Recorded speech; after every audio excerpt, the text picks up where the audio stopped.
Hello, everybody. Welcome back to EEE 135. This is the second lecture for Chapter 11, Water Energy.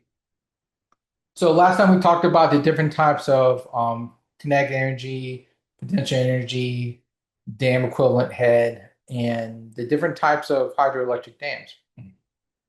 Today we're going to start out with talking about the individual water turbines and kind of the different styles we have over the course of a couple hundred years of mechanical engineering.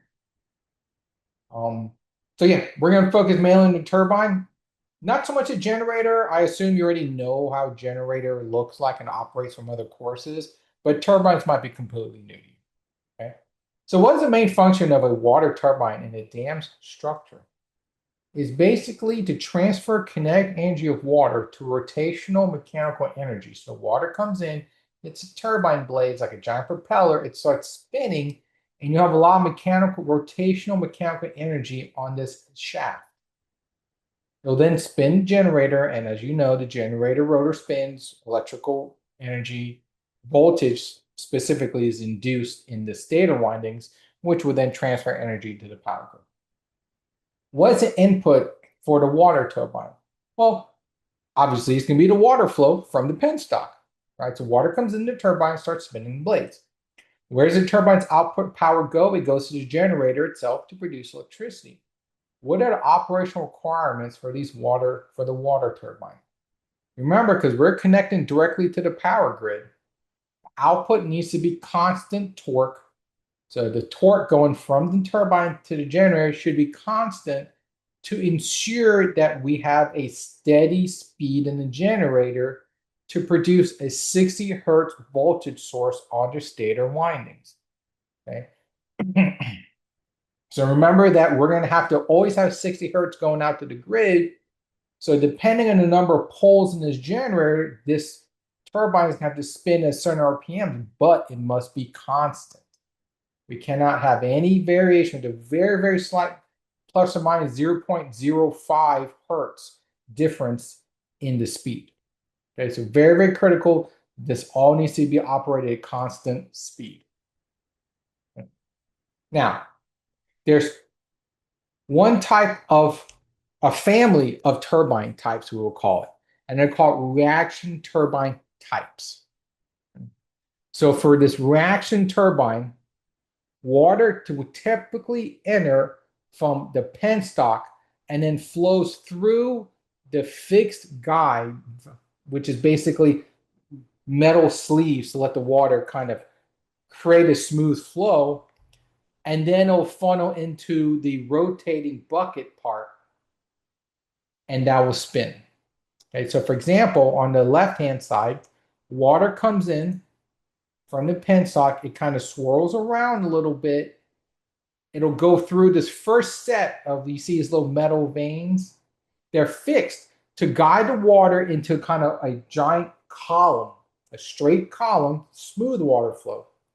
It will then hit these turbine blades in the middle, and this is what spins. So if we angle it correctly, the water is going to flow smoothly into the blades, and it'll start spinning, and we'll get a lot of power output. On the right-hand side, it's a different design where the water will flow from, think of it, the top of the page, flowing into this kind of central area. The water will then spiral out of these veins, which are fixed. So kind of like, think of a fountain spraying water everywhere, right? The water will spray out and catch into these buckets out here, and the outer edge is going to be a different piece of metal that spins. So the middle area is fixed, but then the outer area spins kind of like a can spinning around on that with a solid metal object inside it. So the can spinning really fast, that's your rotating turbine. Okay. So different mechanically, the water can come from the outside in or the inside out. That's the different types of turbines. But at the end of the day, water needs to uniformly flow to some moving part. And that's what the fixed vanes will do. It will guide it. Okay. Water then runs the turbine by hitting these blades, and it'll push it. The physical water will push the blade, and it'll start spinning. Okay. So that's pretty much how these things work. The yellow highlight is a moving part of the wind turbine. I mean, the water turbine, everything else stays still. Okay. Now, throughout history, many scientists and engineers have discovered different, how can you say, designs and form factors for water to flow. Okay. Now, as electrical engineers, we don't really know too much about water dynamics, but just a general rule of thumb, it's good to know the overall design because when you go design water, conventional dams and water turbines, you're going to need to know which type you're playing with. For the first one, it's a four-neuron turbine. So they decided that we'll have a turbine with a fixed interior right here, and water is going to come from the top of the page and flow into this B area. It'll spin outwards, and then hit the outer blades, and this outer edge will spin. And that's what gives us our rotating energy.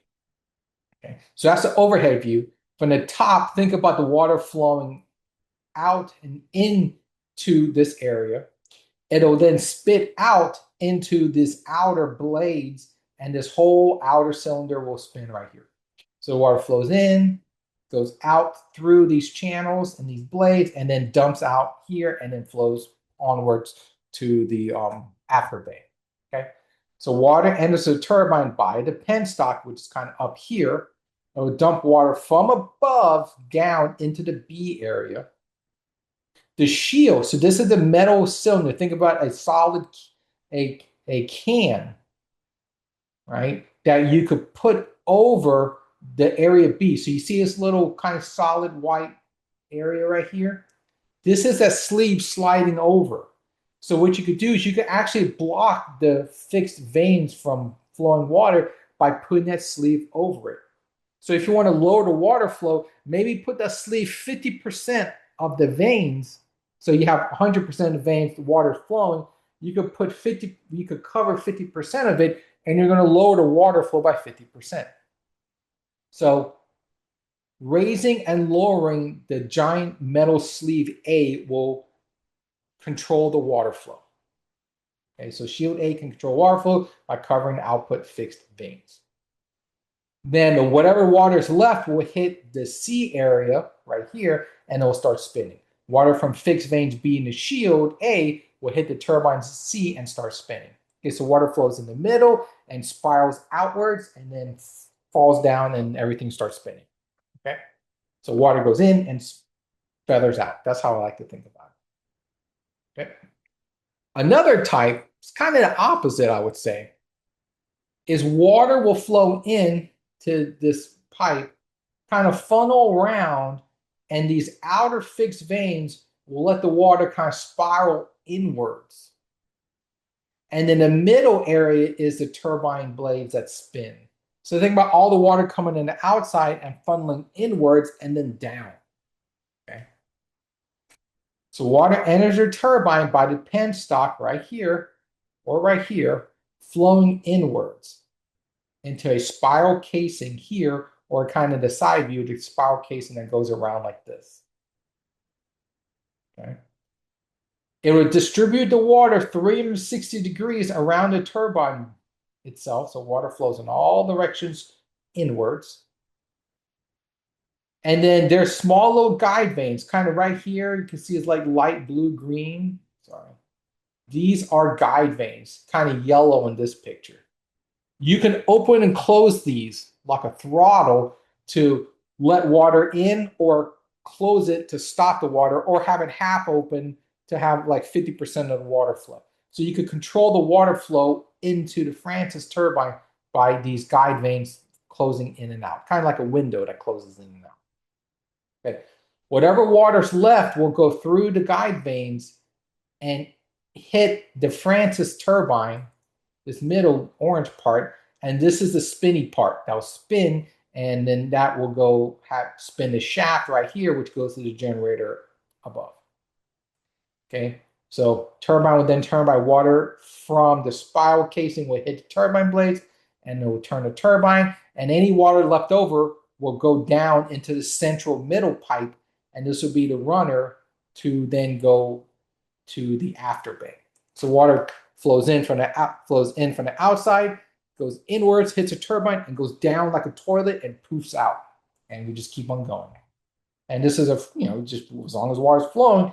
To me, it looks like a giant toilet, to be honest, where the water flows and spins, goes in the middle, goes out. Okay, and something, the turbine spins in this place. Okay, very popular Francis turbine. Another one is Kaplan turbine. There's another popular one where you have an actual propeller. The previous one were kind of like more solid, kind of donut style. This is an actual propeller where you have water will flow, hit the propeller blade, spin, and the water will just flow outwards. And you can kind of see a good side view. I like this image because it shows you the turbine blades on the bottom, and then above it is a shaft to the generator above the housing.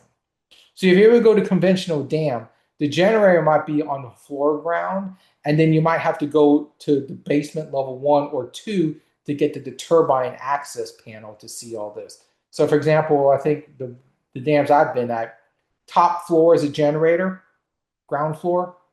Basement 1, you see the main shaft. Basement level 2, you can see the top of the turbine. 3 and 4, you can see the side of the turbine if you open it up and nothing's spinning. Okay, because sometimes they have to open up for maintenance. So this could be 4 levels. Okay. Kind of a cutout view where you see water flow in, and then it'll hit the turbine blade and it'll dump out. Okay. So again, kind of like a toilet, except there's a propeller spinning inside it. So water enters a penstock water enters a turbine by the penstock, entering the turbine housing and pass through any wicket gates. So it doesn't show it on the left. On the right-hand side, you have these kind of wicket gates. Again, these are little pieces of metal that can slide in and out to open and close the water or the pathway. So again, it's another way to control how much water flows directly into the turbine. It's used for kind of very quick, small, minute fast water changes in the water flow. Okay. So it goes through the wicket gates, and then it'll hit the turbine and spin. Again, it'll open and close in the wicket gates will control the water flow. The turbine will spin when the water will rush through the wicket gates, so water flows through and hits the blades. And ideally, you want to hit the blade at a 90-degree angle. So you have the blade of the turbine. If the water hits it exactly at 90 degrees, most of the force will push it. Because if you hit the water, if the water hits the blade at a 45-degree angle, a lot of it's going to deflect off. And then you're going to lose a lot of power. So ideally, we want to aim it to where everything hits at a 90-degree angle to maximize the output power. Okay. So those are the 3 major, kind of say, designs of this reaction turbine type. There's a whole nother classification of turbines called an impulse turbine, where instead of a lot of water flowing, we take water and put it through a high velocity nozzle, think of like a water gun, and we spray it to the turbine and it'll spin. So giant garden hose, very high pressure, spins the blade, spits out water to a turbine blade, and it will just start spinning really fast. Okay. So for impulse turbine type, water will generally come from the penstock out here, and it will be forced with high pressure water into a nozzle. So lots of, remember, water, you got a big volume of water from penstock, you got a lot of pressure behind it from the reservoir and all that water. You take a big pipe of penstock, push it through a very small nozzle, maybe this big, you increase the pressure. High pressure means high velocity. And remember, very high velocity is a lot of kinetic energy. Kinetic energy is 1/2 mv squared. So the higher the velocity, the exponential more energy you're going to get. So that's why I want to spray it as fast as physically possible. One very concentrated jet of water. Okay? So penstock will force high pressure water into a nozzle to spray to the turbine.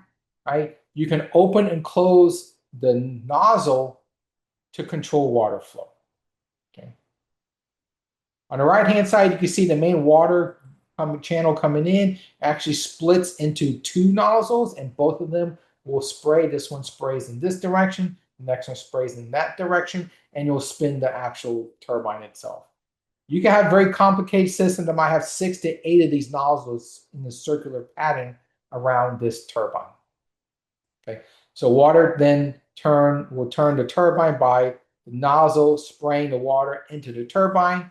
These turbines have like little cups, so when the water hits the cup, most of the water stays in it, so you get the most amount of power flowing through. You don't want it to be a flat sheet because if the water hits a flat sheet, it will spray off in multiple directions. So if it's a round cup, the water has a greater chance to stay in it, and then you'll extract more power out of it. Okay. So the first impulse turbine type we see is a Pelton turbine. So this is a large turbine. You can see the cups right here, right? And you have the nozzle spray. So remember, water enters the turbine by a penstock and squirts through a nozzle right here, increasing the water velocity. Remember, kinetic energy equals 1/2 mv squared. So higher velocity, exponentially more power. The turbine will then turn by all of the water will hit these cups so you can extract the most of the kinetic energy possible. And notice how these cups, it's not just one round cup, it's actually kind of half a cup and another half a cup because they engineered it very carefully that when the water flows, if you split the water, half of it will flow up one cup and another will flow up the lower cup. And the more time the water is inside this cup moving, the more force you're going to have to propel this forward. So in a perfect world, you want all the water to hit the cup and then just drop down naturally. That means you extracted 100% of the energy. Okay, so we want to capture as much water in there as possible until it just falls down. And you can even see right here, you can kind of see the middle area is raised. So you have one cup section here and another cup section there. And the water nozzle just sprays a giant spray and it kind of splits into the two cups. And then it does a 180 back out. And the velocity coming out will be pretty low because most of the energy already got transferred to the turbine. That's the ideal condition. Okay. So giant water gun spraying really high, really fast water makes turbine spinning. Okay. Another type is called a turbo turbine, very similar to the Pelton, except the water is sprayed at an angle and it's a different type of blade. The cup looks a little bit different. See how the cup is kind of half cut? So the water enters the turbine by the same penstock and nozzle, but you angle the nozzle hitting the blade. Okay. Of course, as the water hits the blade, it's going to spin because of the force. The water will hit the turbine blade and spin the turbine. One big advantage of this system is that the water will hit the cup and then all squirt downwards. It gets deflected downwards a little bit, and the water will pool at the bottom. See, the Pelton, some of it goes to the top, some of it goes to the bottom. So this water eventually has to fall down. So there's a lot of turbulence there. But here, all the water falls naturally down, and then it's an easy way for it to shoot out of the turbine housing. Okay. Also notice that as you squirt the water in, you see how it's all going backwards? That means you're extracting a good bit of energy by moving it forward, but the friction of the turbine and the load will some of the power gets deflected backwards. Okay. I would say again, I guess you would say I'm not I'm not a mechanical engineer, but my engineering brain would say the velocity of the water leaving down here, if it's a very low velocity water, that means you extract a lot of energy out. If the water getting spit out here is very high velocity, that means you're leaving a lot of energy in the table you didn't harness. Okay. All right. The last type is a cross-flow water turbine. This is very special, right? I think people made these are pretty smart. So you have a housing of the water that comes in. You're going to have a casing, some guide vanes, and you'll squirt the water onto this turbine inside a housing. and then it'll flow through the turbine. It'll actually hit it twice and then fall down. Okay. So notice the water flowing in, and you see how it's curved right here? We could curve it toward the first part of the water will hit the blade, it'll spin. But then the water will keep flowing through the center area of the turbine. It's hollow. And then hit the blade again.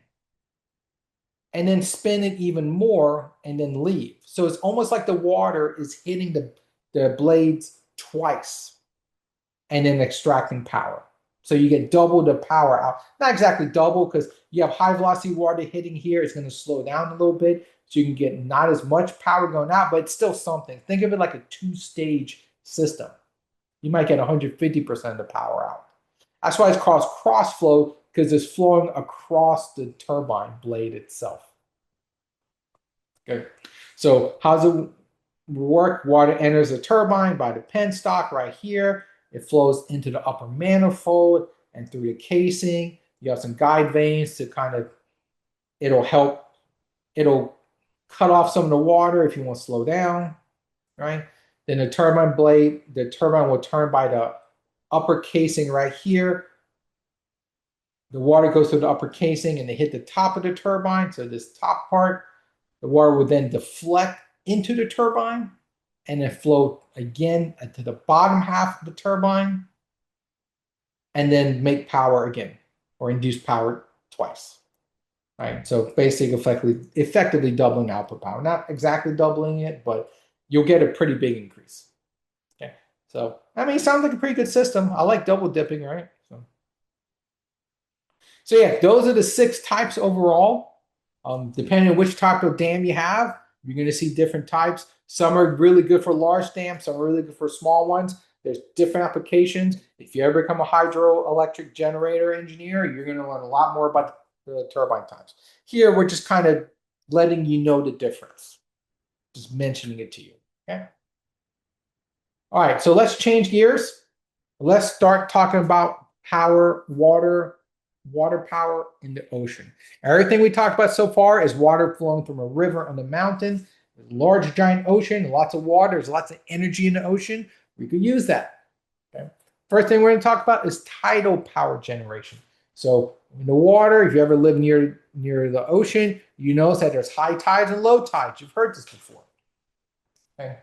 What causes the tide to flow in and out of a bay? High tide, the water flows into the bay. Low tide, the water flows out.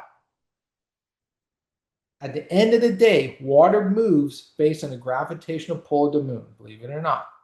High tide is whenever the Earth's side is facing the moon. So if the moon is overhead and you can see it, the gravity of the moon is going to pull the water. So the Earth is a globe. The water is going to pull more towards the moon side because it's pulling it. Okay? And that's high tide. Low tide is the opposite side of the Earth where the moon is not there and all the water got stolen, right? So there's less water on the other side of Earth. Okay, so think about the globe. The water will shift back and forth based on the moon. The moon spins, the water follows the moon. So that's where high and low tides come from, the moon itself. Okay, what's the length between high and low tides? The cycle between going from high to low or from low back to high is roughly 12 hours and 25 minutes. Okay, roughly a whole day. Okay. And basically, it's the time it takes the moon to move 50% of its orbit around the Earth. Okay.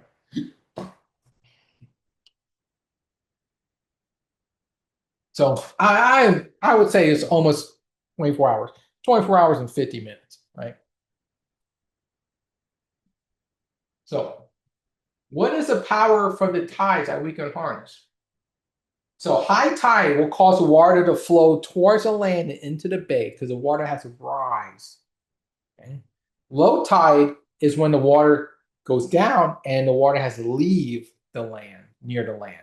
So water is always going to move towards the land and away from the land. And this range could be pretty significant. It could be like 10 feet sometimes. It's a decent amount, the high and low tides. Okay. And it's pretty often, every 24 hours, right? That's, you know, and it's constant and it's predictable. Tides will always happen because the moon doesn't exactly change. It's going to orbit around the Earth forever or for the foreseeable future, right? So how can we harness the energy of removing water? We could make something called a tidal barrage system. Okay. Yeah. So the idea is we can have a kind of an area where we have a large body of water and then the ocean. So we have the ocean, we kind of have like a little bay or a little land, a little pocket of water attached to the ocean, but it's 3/4 of it is surrounded by the land. We can make a wall to seal off the bay from the ocean and then put a little hole right here to let the water flow in and out. Because we put a wall everywhere, the water must flow through the hole we made, and we just slap a turbine there. And as the tide goes high and low, it's going to flow in and out of our channel, and it's going to spin a turbine blade. We're going to make power. Okay. So how can we harness the tidal power? Seal off a bay with walls. So these are the walls, and only have one opening in the middle for water to flow through a turbine. So water will flow in and out every 12 hours and 25 minutes, depending on the high and low tide. Where can we build a tidal barrage system? Where a natural bay exists. So remember, a bay is a body of water that's predominantly surrounded by land with a small opening to the ocean. Okay, so a natural bay will exist with a single small opening, and it has to be a large body of water. So it can't be a tiny bay; it needs to be a pretty big bay. So there's a lot of volume of water we can harness. It's not economically feasible to put this on a very tiny bay. Okay. So let's talk about the channel itself where the water flows in and out. So here's the main wall. And notice we have high tide coming in. So let's say this is the bay side on the right. We have a pretty low water because it was low tide recently. All of a sudden, in 12 hours, high tide comes in. So the water from the ocean will get higher by maybe 10 feet. So the water is high on one side and low on the other. What water wants to do? Water wants to equalize the height, so it's going to flow through the pipe to the low area. Just gravity is going to make this equal out. And as water rushes through, we have a propeller here to spin a generator right here and make electricity. So how can we force water from incoming tides through a turbine? Again, we seal off the bay with walls. Water is going to have to flow through this one opening with the turbine in the middle. Okay. How often can we produce this power? Every shift in the tide will generate power.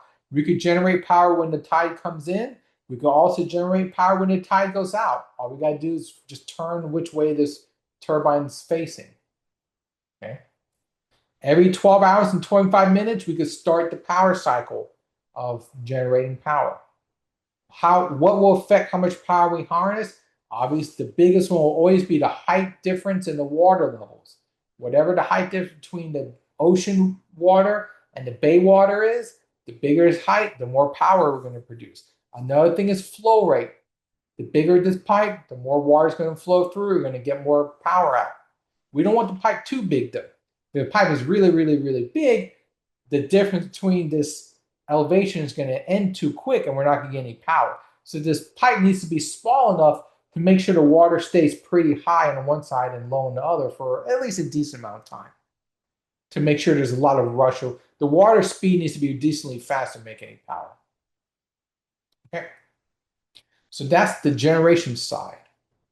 Now, let's do some calculations, right? Let's calculate the energy from a tidal barrage system.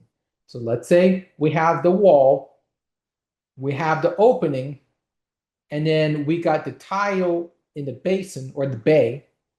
So it's high tide, high water level in the bay area, but the ocean is low tide.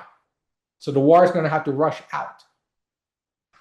We know the height difference between the ocean level and the bay level, and that's called the head height.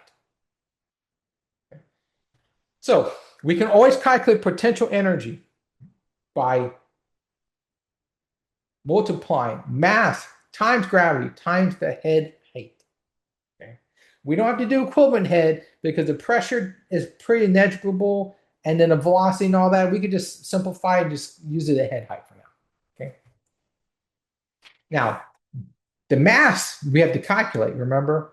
Because it's based on the water behind the dam. Okay. So the mass of the water going in and out of the tile barrage system will always be the seawater density. So seawater density is a little bit different, a little bit heavier. It's 1,025 kilograms of meters cubed. Multiply it by the area of the bay. So take a bird's eye view from Google Maps, calculate the area of the whole bay, multiply that, and then multiply it by the height difference. Okay. That will give you the volume of water that's getting displaced. Okay. So it was one thing to know. It's not the height used right here. It's not from the high water level to the ocean floor or the basin floor. That's incorrect.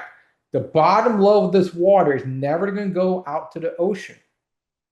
Okay, it's only the difference. So take like a ruler and cut off this level. Only the water higher than the outgoing side is ever going to move.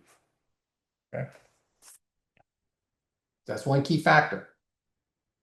So the total energy available is going to be potential energy is now equal to 1/2 the height. Oh, I forgot to say, why do we have a half? That's a good question, right? See this height level? As water flows out, this outside area is going to increase as well. So let's say this is 10 feet high. If we lose 5 feet on the bay side, where do you think that water goes? It's going to go on this side, on the ocean side, and that's going to raise by 5 feet, right? So you can't say it's always going to be 10 feet, because if this goes down 10 feet, the outside is not going to go down 10 feet as well. So that's why we have to take the average height or half of this value. Okay, so that's why I have 1/2 right here.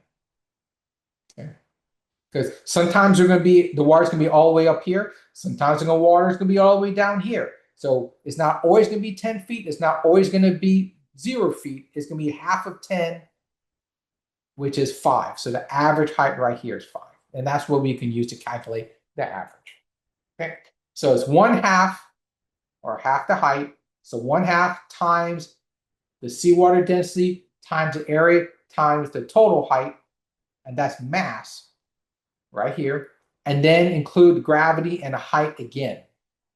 So number crunching everything, it's going to be 1/2 air density, seawater density times area times gravity times h, squared. Okay. And that's how you calculate the kinetic energy. Okay. So this is where I want you to take an exercise break. So we're going to take a 15-minute break. You're going to do some calculations. We have a tidal barrage system that has a 3-meter head height between high and low tide. Remember, you got to take the average of this. That's why you have that 1/2. Okay. But between the lower maximum and the upper maximum is 3 meters. Okay. The area behind the barrage is a 300,000 meter square bay. And it takes roughly 10 hours to drain the water from the barrage into the ocean. Okay. I want you to calculate the average power of this tidal barrage system within that 10-hour span. Okay. Some constants for you. Density seawater is 1,025 kilograms per meter squared. Gravity is always 9.8 meters squared constant. Okay, so look at the calculations up here. You could figure it out, and let's see what the power stored is over that 10-hour span. All right, so let me know if you need anything. We'll be here, and come back in 15 minutes, and we'll check your answers. So see you in a little bit.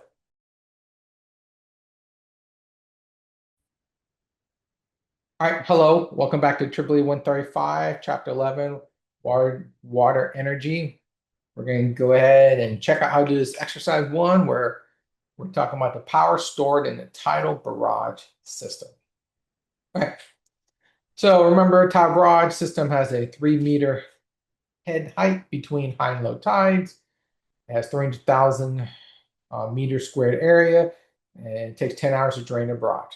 First thing we need to look at is potential energy. So potential energy is always equal 1/2 times the density of seawater times the area times gravity times the height squared, head height. So this is just number crunching. So you just plug everything in. You can get your total energy of 1.36 times 10 to the 10th joules.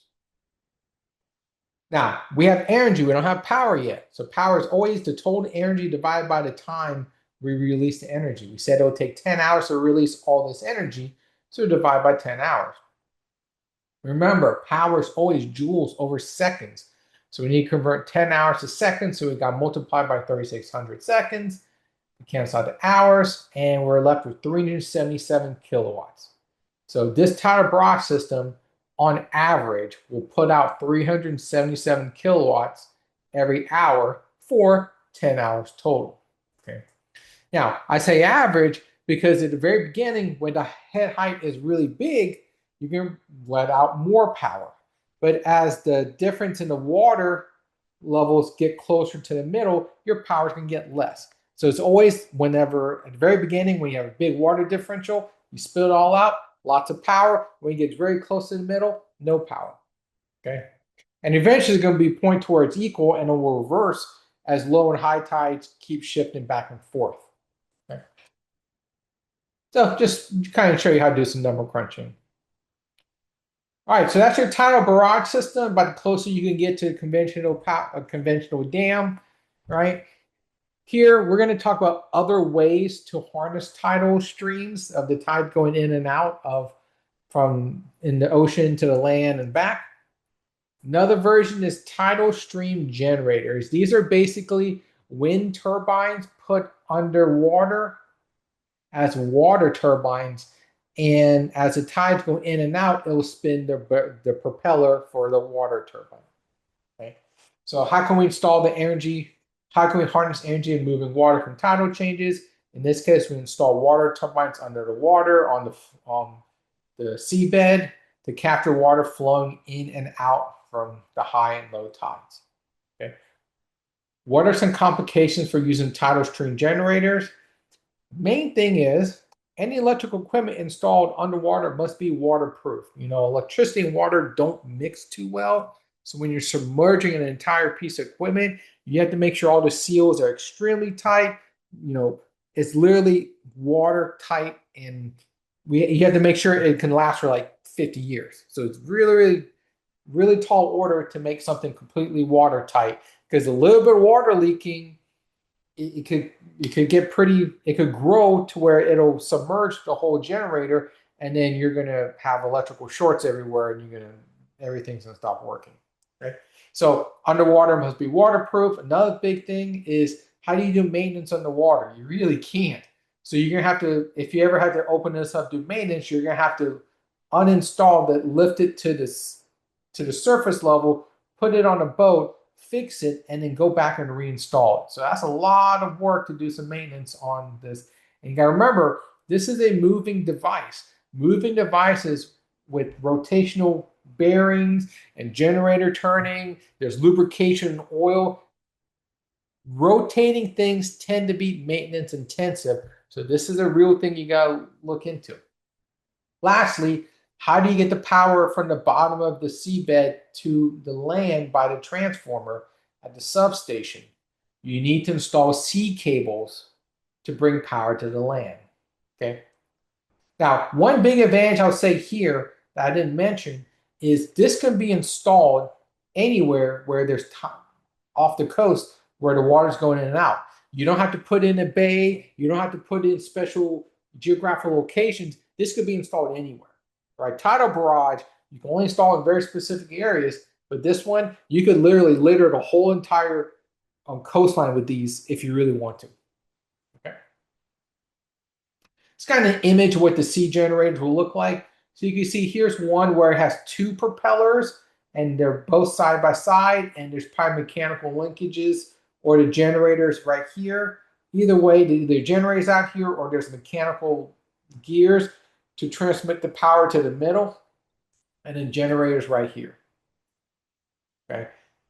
So the big thing with this one is they probably lifted it, so it's floating to do maintenance, but then they're going to lower it and install it on the bottom. Here's another one that was installed on the bottom, and they're either lifting it to do maintenance or they're installing it at the sea bottom. So just to kind of give you an idea what they look like, you can see how big the people are versus the size of this thing. And yep, it's a once it takes a lot of effort to put it down on the ocean bed. Once it's there, it's free energy. Just it keeps on going. Okay. Another, following the wind turbine / water turbine copying of designs, we could do the same thing here where they call it cross flow tidal energy turbine. Look at these vanes. Do these vanes look somewhat familiar? They should, right?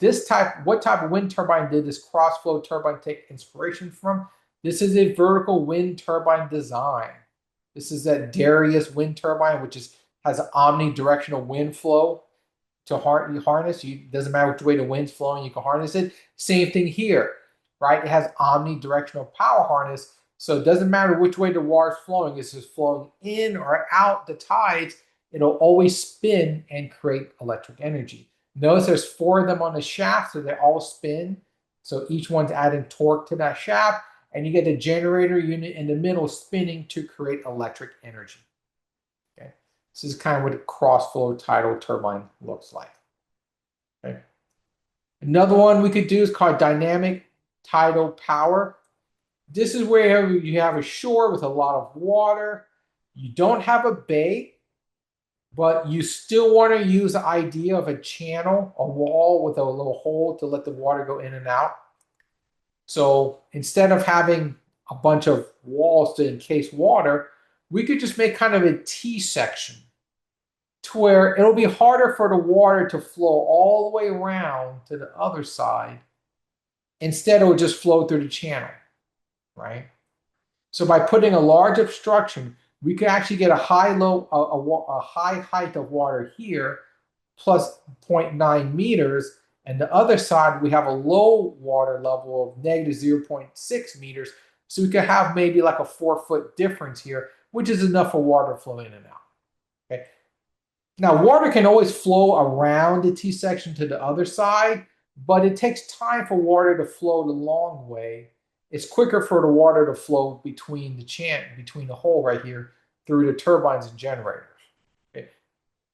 That's the kind of idea. You're artificially creating a barrier for the water to get blocked. Not 100% blocked, but at least some of it. So if you do not naturally have a naturally occurring bay, you can still use dynamic tidal power by creating a large barrier right here for water to flow in this T-section. If you don't have the T-section, the water would just go around to the other side. You're not going to do much. The T-section makes the water have to travel a very long distance to get to the low point. Okay. So water will always want to flow from the high point A to the low point B. It could take 2 paths. It's going to go through the opening and go through the turbine to make electricity, or some of it will flow along the long way around the T-wall to the other side. Okay. Now, not 100%, not 100% of the water can go through the hole. Maybe 60 or 70% of the water can go through the hole. The other 40 or 30% is going to go around the long way. Okay, but it's better than nothing. That's the idea. You kind of created something out of nothing with that logic. So everything put together, tidal energy, pros and cons. What the pros, obviously, is free energy. That's the whole point of this course. This energy is free. The tides come in and out at a very constant rate. There's no pollution involved at all, right? There's a lower capital cost than the other type of dams and whatnot, because it's just concrete walls, right? It's not that big of an expense. Or the turbines, once you install it, you're okay. Okay. A lot of the tidal barrage system could be double as a bridge. So maybe you have a bay and you want people to go from one end to the other end shoreline. Instead of going all the way around the bay, you could create a bridge across the opening of the bay, kind of like the San Francisco Bay Bridge, right? Except we can use it as a barrage system to double over as a bridge as well. So it's kind of two things at once. I like that idea, right?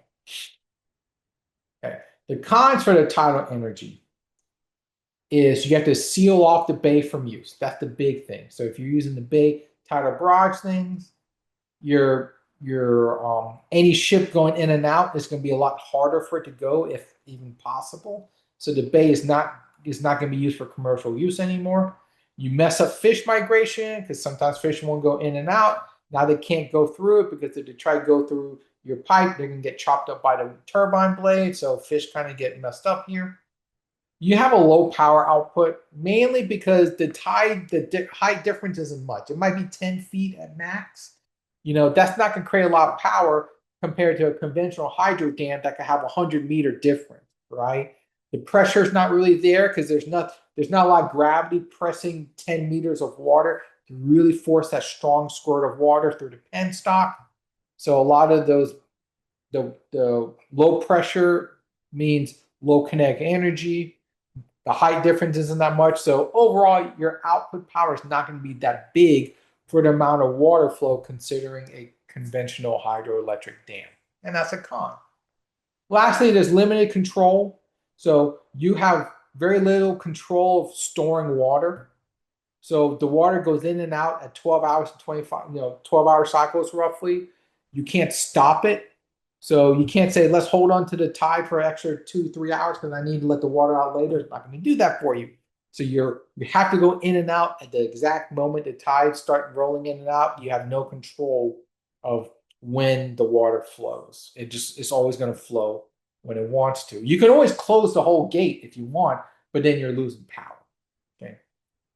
Compared to a traditional conventional hydroelectric dam, you get the wicket gates to do very precise control of power. You get the main gate to the penstock to close and open it. You could shut off the whole entire dam for a month to build water, then use it the next month. You can't do that with tidal energy. You're always going to be doing that 12-hour cycle. Okay? And that's a con. Right? We like to have control. All right, so that's tidal. That's a 12-hour cycle. We could do. Right. There's even another type of ocean energy you could get that's much quicker, right? Not as powerful, but it's more very fast. Is wave power. You ever been to the beach? You notice the waves coming onto the shore. It's pretty regular, right? You could count like in seconds. It comes in, and then another one comes, and it's pretty constant all day long, right? So something tells you that type of movement of water we can harness as well.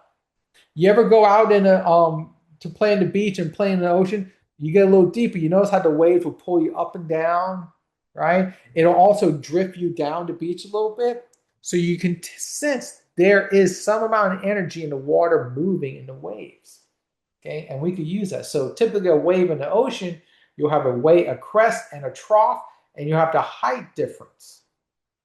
Right? And that up and down movement, if we could turn that into mechanical movement, we can harness electric energy afterwards. Okay. Now, the first question is, where do ocean waves even come from?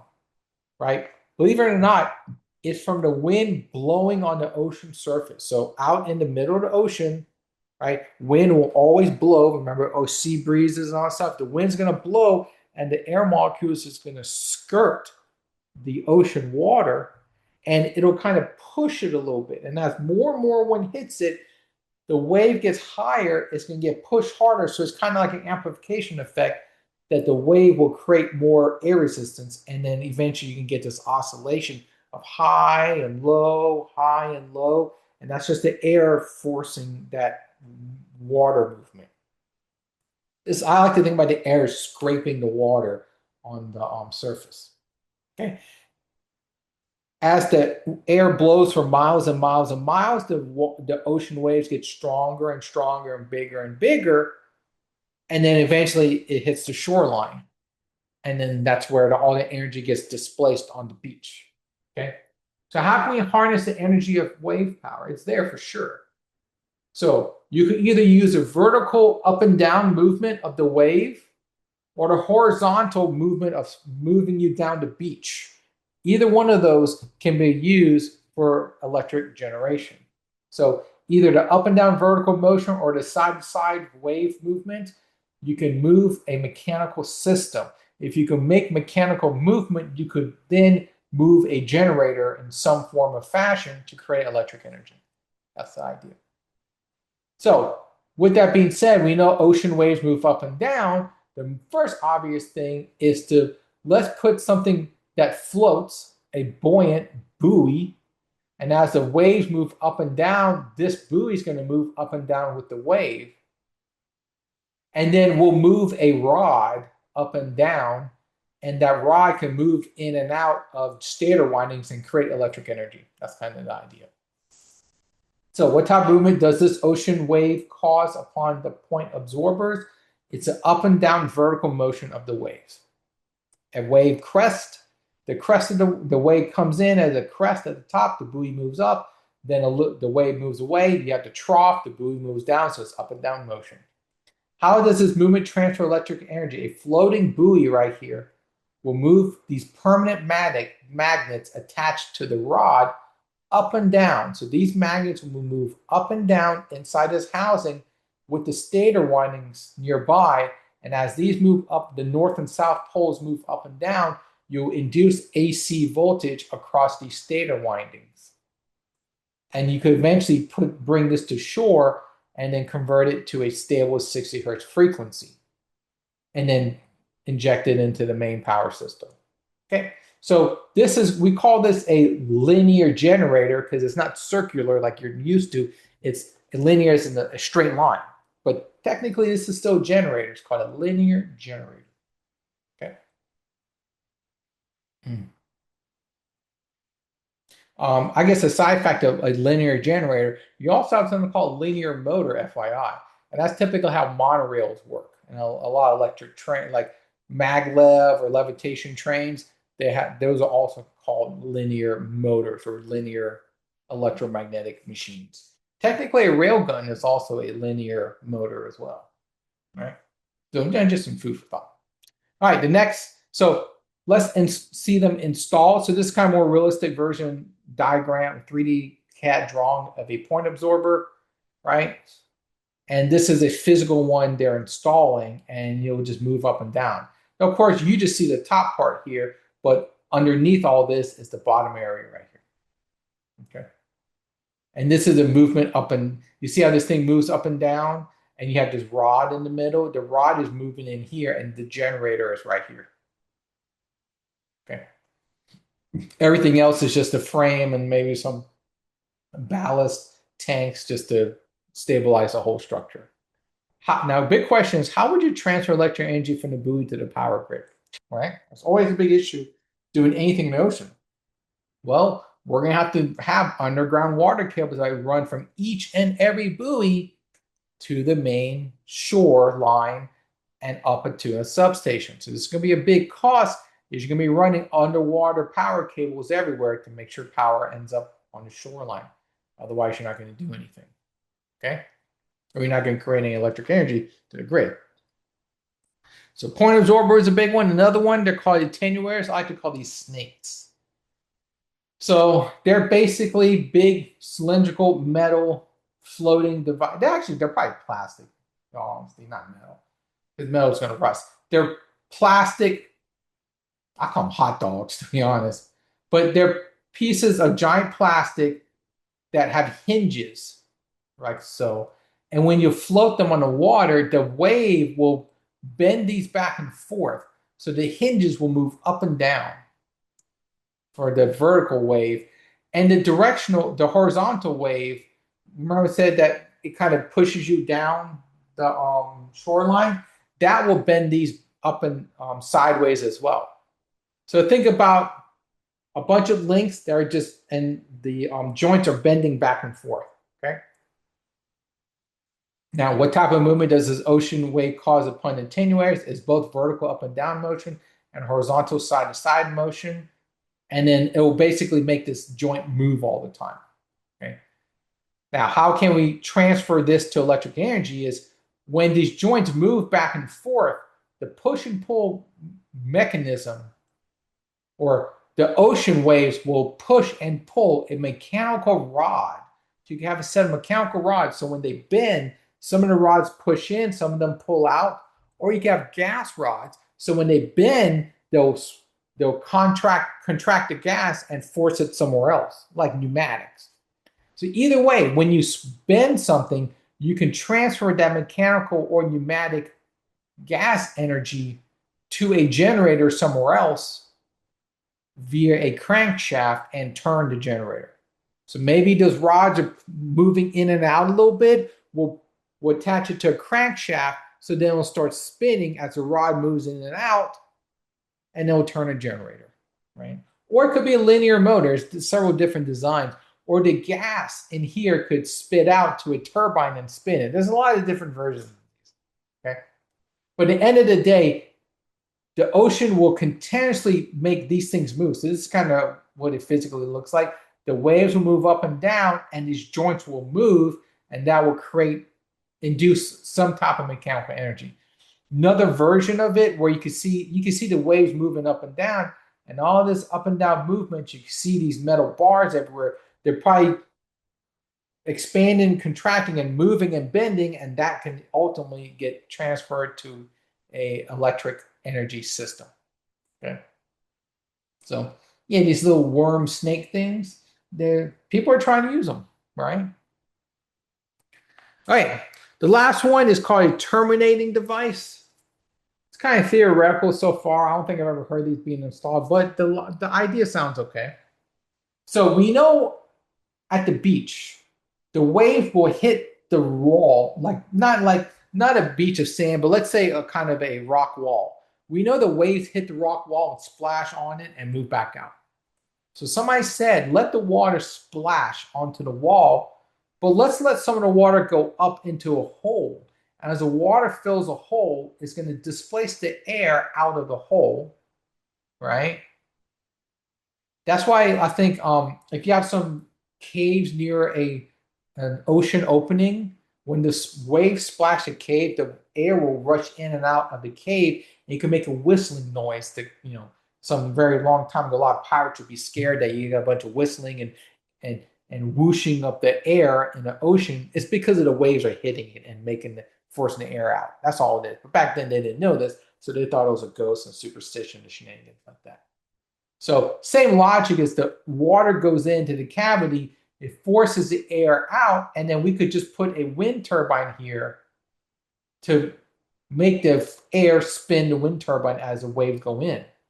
And when the waves go back out, so the water kind of resides because it's now the trough of the wave, the water is going to go out of the cavity and the air is going to rush in, and it's going to spin the turbine, and we can make electric energy. So we can make a special type of generator that could create electric energy regardless of which way the wind turbine is turning. Both ways the wind turbine turns will make electric energy. It is possible to do that.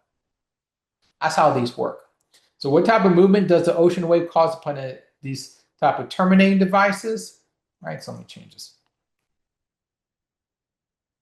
Vertical movement of the ocean wave, the troughs and the crests, will move into the cavity right here. So vertical movement of the ocean waves when it lands ashore, that's what that's the energy we can take from the ocean. How does movement transfer to electric energy? Well, we said the ocean wave will enter and leave this chamber and push air in and out through a hole with a wind turbine installed, and boom, now you have electric energy. Okay. So that's wave power. Some of the pros and cons for wave power. Well, the pros for wave power, are re-energy, right? Again, ocean waves always happen. Minimal surface impact. That's a big thing. So all these are installed in the water, so you're not really taking land away from anything, right? Even that terminating device up here, you don't install this on the beach. You install it where you have kind of a rock cliff. So you're not taking away from beach resorts. So really, there's not that much surface impact. Another thing, this is constant 24/7 energy. Unlike tidal that goes in and out every 10 hours, this happens every 5 seconds the waves come in, right? I don't live in a beach, but I remember every 5 or so seconds, a wave will always come in and out. So it's pretty constant throughout the whole 24 hours, 7 days a week. It will always have that wave come in and out. Okay. The con for a wave power, though, right? Again, some of this stuff is underwater. It's very expensive to waterproof equipment. You're going to pay for it. So the upfront capital cost is pretty expensive. Of all the water things we talked about, wave power has the lowest output power, right? I mean, at the end of the day, moving up and down a few meters or feet is not going to create a lot of electric energy. It's just not, right? If you could sit there and let a wave hit you and you don't really move that much, you know there's not a lot of power, right? So it's very low power for the amount of cost it takes to build and install this equipment. So your ROI dollar-wise is not there. Okay. It can mess up fish habitats if you put too many of these around, like the propellers or the attenuators. Some of the fish might get scared of it. It's not that big a deal, but I mean, as environmentalists will say, you're altering the natural habitat. Some fishes fish species might suffer. So we have to always pay homage to the fish habitats and say this is always a con. We have to do an environmental impact study to see if it's going to really hurt the fish or is it not that big of a deal. Okay. Lastly, again, anything underwater, maintenance is always complicated. So you want to do maintenance in the buoy, you have to lift it up the water, then you have to do the maintenance on the boat and then put it back in. It's a little, I'd rather do maintenance on the land, not on a boat with the water nearby, but so there's some complications involved, right? And it's just natural. So it's going to be like that. Okay. So in summary for today, talked about the turbine types for the conventional hydroelectric dam. We talked about tidal power and wave power. So first, turbine types, two major categories: reaction type turbines and impulse type turbine. Reaction types, typically the four neuron, the Francis and Kaplan turbines. Impulse is the Pelton, Turgo, and Crossbow turbines. Okay. The type of tidal power generators we can install in today's world is tidal barrage systems near a bay, the tidal steam generators underwater, the crossbow tidal turbine, and the dynamic tidal power. 4 major groups. What type of wave power generators are there? There's point absorbers installed, attenuators are out there, and terminating devices are something we're thinking of using in the future. Okay. So that's all I have for today in this chapter. So water power, pretty powerful. We like it. Use it where we can, as long as it's economically feasible. Right. So I hope you guys have a good rest of the week, and we'll come back next week for the final chapter on fuel cells. So you guys have a good rest of the day. See you around.